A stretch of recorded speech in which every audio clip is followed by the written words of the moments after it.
रामकृपाल जी, मैं आपका वर्जन लेना चाहूंगा। हालांकि पत्रकारों का एग्जिट पोल ये कहता है, उस दिन जब हमने एआई एग्जिट पोल किया था तो हमने पत्रकारों का भी सबसे पहले एक छोटा सा एग्जिट पोल कर लिया था, जिसमें पत्रकारों का एक बड़ा तबका मानता है कि इस बार एज जो है वो बीजेपी को है, झारखंड में भी, उत्तर प्रदेश में भी और महाराष्ट्र में भी। क्या इन 2 दिनों में आपका आकलन कुछ गड़बड़ हुआ? क्या ऊंट किसी और करवट बैठा? नहीं, देखिए, अभी जो मीडिया का जो है वही हम लोगों के पास है, और अमूमन एक तरह का कंसेंसस है सभी का। फिगर अलग बगल हो सकती है, हालांकि एक दो ऐसे भी हैं, जैसे मुंबई का कोई मराठी दैनिक है, उसका अलग है। लेकिन अगर आप पोल्स देखें एग्जिट में, तो सब जगह यही है कि बीजेपी मतलब आगे है, आगे दिखती है, एडवांटेज बीजेपी कह लीजिए आप। अब वो कल जब मैंने फिर कहा कि जो पिछले दौर में 2-3 बार जैसे हरियाणा में हुआ, सारा सब कुछ उलट गया, अमेरिका में हुआ, सारा अप्रत्याशित हो गया, तो इस पर हम ज़्यादा कुछ और नहीं कह सकते हैं। लेकिन कुल मिलाकर के कि ये जो इस बार का रहा है, जो हरियाणा से जो नतीजे आए थे, मुझे लगता है कि कमोबेश उसी तरह का एडवांटेज बीजेपी तो दिख रही है। लेकिन फिर भी मैं कह रहा हूं कि कहीं बार बार हमेशा ही गलत साबित हो एग्जिट पोल, ऐसा भी नहीं होता है, कई बार वो सही भी साबित होते हैं। लेकिन एग्जिट पोल को छोड़ भी दीजिए, तो जो जमीन से जिस तरह की चीज़ें आ रही थी, जिस तरह से पत्रकारों ने अपना वहाँ आकर के कहा है, वो बल्कि जो वर्तमान सरकार के विरोधी एक तरह से हैं, वो भी इस बात को मान रहे थे कि फाइट टफ है। तो इसका मतलब है कि जब वो लोग ये कह रहे हैं कि फाइट टफ है, इसका मतलब ये है कि कहीं ना कहीं एडवांटेज बीजेपी दिख रहा है, होने को कुछ भी हो सकता है। जी, जफर इस्लाम साहब का रुख किए लेते हैं। जफर इस्लाम साहब, अभी मैं देख रहा था कि उत्तर प्रदेश के उप मुख्यमंत्री कह रहे थे कि अखिलेश यादव जब हारने वाले होते हैं तो वो उसका विलाप पहले से शुरू कर देते हैं। अंदर खाने तो खबर बीजेपी के सूत्रों ने भी बीजेपी को दी है कि कुछ एक सीटों पर बीजेपी के सिपे सालारों ने ही लुटिया डुबो दी है। तो ये किस बात की तैयारी है? ये सूत्र कौन है? ये तो कोई नहीं बता रहा। देखिए, किस सूत्र की बात कर रहे हैं मुस्कान जी आप, या कौन सा ऐसा सूत्र है जो इस तरह की बातें दे रहा है या बता रहा है, ये तो मेरी जानकारी में नहीं है। जो मेरी जानकारी में वो मैं आपको बता सकता हूं, जो जमीन से हमारे पास फीडबैक है, जो पटना प्रमुख का फीडबैक है, और 288 नहीं, मैं उत्तर प्रदेश की बात कर रहा हूं। मैं उत्तर प्रदेश की बात कर रहा हूं सर। पहले महाराष्ट्र पे जाएंगे। मैंने ये जो सूत्रों वाली बात कही, ये उत्तर प्रदेश उपचुनाव को लेकर कही है।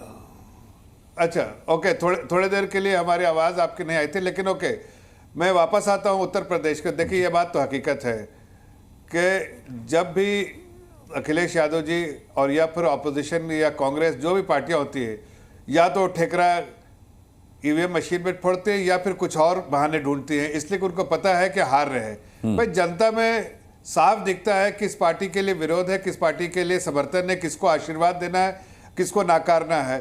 अब अखिलेश यादव जी की पार्टी को जनता ने सरे से नाकार दिया है। ये पूरी सीटें जो बाईपोल में है, उस एकाक सीट भी शायद उनको ना मिले। पूरी की 100% सीट हमने कोशिश की है, मेहनत की है, जनता का समर्थन प्राप्त किया है, जनता का आशीर्वाद प्राप्त किया, और मुझे पूरा यकीन है कि हम कंफर्टेबली और सीटें जो हैं वो जितनी सारी सीटें सब जीतेंगे। और इस तरह की जो अटकलें जो लगा रहे हैं अखिलेश यादव जी, वो उससे जाहिर होता है कि वो हार मान चुके हैं। अब उनकी हार, पूरी 9 सीटों में हार हो चुकी है। अटकलें सिर्फ अखिलेश यादव ही नहीं लगा रहे हैं जफर इस्लाम साहब, उद्धव ठाकरे और संजय राउत भी लगा रहे हैं। अपने कार्यकर्ताओं को सतर्क रहने की चेतावनी दी है। रिसोर्ट बुक हो चुका है, आपने सुना ही होगा। अरे देखिए, ये सब चीजें जो कर रहे हैं, उनको ऐसा लग रहा है कि उनको सीटें अब वो, मैं आपको देखिए, महाराष्ट्र में 2 महीने मैंने काम किया है, आज ही महाराष्ट्र से वापस आया हूँ। मैं आपको वहाँ की जो रूपरेखा है आपको आपके सामने रख देता हूँ। सेंचुरी भारतीय जनता पार्टी की, और पूरी उम्मीद करता हूँ कि डबल सेंचुरी महायुति की। जहाँ तक उद्धव ठाकरे जी के सवाल है, वो अपने घर में भी रख लेंगे, इतने कम जो है, माँ तो शुरू में ही रख सकते हैं, इतने कम उनके एमएलए आएंगे जीत के कि वो आराम से रख सकते हैं, उनको जब बैठने की जगह है वहाँ रख सकते हैं। इसलिए कि मुझे नहीं लगता कि 10 और 15 के बीच में से 15 के आगे निकल पाएंगे। 10 और 15 के बीच में सिमट जाएंगे सिमट जाएगी उबाटा। और कांग्रेस और एनसीपी दोनों जो है वो 32-35 के बीच में सिमट जाएगी। तो हकीकत में आप अगर देखिए तो ये सारी सीट जो है वो 80 सीटों के अंदर में सिमटने वाली है। 200 प्लस हमारी डबल सेंचुरी हमारी और मजबूत सरकार हमारी, जनता की वफादार सरकार हमारी। मतलब पिछली बार की तरह तोड़फोड़ की नौबत तो नहीं आएगी जफर इस्लाम साहब? पिछली बार की तरह तोड़फोड़ की नौबत तो नहीं आएगी इस बार? अरे कोई तोड़फोड़ नहीं भाई, कोई हमने पिछले बार भी तोड़फोड़ नहीं किया था। जब वो अपने कुंबे से ही नाराज लोग अगर जनता की सेवा करने के लिए, जनता को समर्पित होने के लिए आना चाहते हैं तो हम उनके दोनों हाथ से दरवाजा खोल देते हैं। अभी आप इनको छिपाने दीजिए, कहाँ छुपा रहे हैं। अगर कोई उसमें से निकल के आएगा और कहेगा कि भाई हमें जनता की सेवा करनी है, हमें किसी आदमी की सेवा नहीं करनी है, तो करेंगे, हम उनको भी ले लेंगे, क्या है। लेकिन हकीकत है कि हमें किसी की जरूरत नहीं है। जरूरत इसलिए नहीं है कि हमने कहा ना सैकड़ा और double century and double century आज कल दिखेगा आपको। और यूपी में क्या दिखेगा सर? यूपी में क्या दिखेगा? यूपी का भी बता दीजिए। देखिए 9 में से कितने नंबर आ रहे हैं? हम जीतने के बहुत हुआ तो एक सीट हारेंगे, नहीं तो बहुत मजबूरी में ऐसा लगता है कि कहीं अगर छोटे मार्जिन से, नहीं तो 8 तो पक्की है। हो सकता है कि 9 की 9 ही सीट आएंगी हमें इसके पर। ठीक है, मैं सीधे अब सैयद मसूद साहब का रुख करता हूं। ऐसा है जी, अब बोलिए। मुस्कान साहब ऐसा है कि आप अगर जाके देखिए जो जिनको आप कह रहे हैं ना कि तोड़फोड़ महाराष्ट्र में, शिंदे जी वहां से त्रस्त होकर बाहर निकले थे। आज अब जनता में देखिए कितने पॉपुलर लीडर है, जनता के लिए कितना काम किया, कितने वेलफेयर स्कीम जो है। अब ये जो कांग्रेस वाले अपोजिशन वाले कहते रहे जनता के लिए इतना वेलफेयर स्कीम और इलेक्शन से नजदीक। अरे भाई इलेक्शन आखिरी जब तक का जितने दिन का समय रहता है उतने दिन तक हमें काम करना है, इसके लिए हम जो है कमिटेड रहते हैं। इसलिए हमने वेलफेयर का काम किया है और हर वर्गों के लिए काम किया बिना भेदभाव के। इसलिए हमें पूरी उम्मीद है। हाँ, देखा और सोचा जाए जफर इस्लाम साहब, तो कटेंगे तो बटेंगे वेलफेयर ही है एक तरीके का।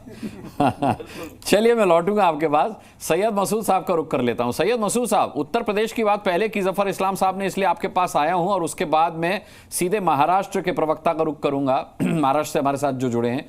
मसूद साहब, अब बीजेपी नहीं, मतलब सिर्फ इस्लाम साहब ही नहीं, जफर इस्लाम साहब ही नहीं, बल्कि उत्तर प्रदेश के उप मुख्यमंत्री तक का यह कहना है कि हार के डर से अखिलेश यादव पहले ही रोना शुरू कर देते हैं। कभी ईवीएम का रोना शुरू कर देते हैं, फर्जी वीडियोस जो है वो वायरल करना शुरू कर देते हैं। क्या कहना है आपका? ये तो 9 महीने से 9 सीट जीत रहे हैं। जफर इस्लाम साहब ने जो कहा कि साहब हम तोड़फोड़ नहीं करते हैं, तो अजीत पवार जी की यहाँ ईडी सीबीआई किसने भेजी थी? उसके बाद वो टूट के जब इनके साथ चले गए तो ना ईडी रही ना सीबीआई उनके साथ, उनके पीछे पड़ी। उसके बाद वो वहां पे मंत्री भी बन गए, सारी चीजें हो गई। क्या ये तोड़फोड़ नहीं थी?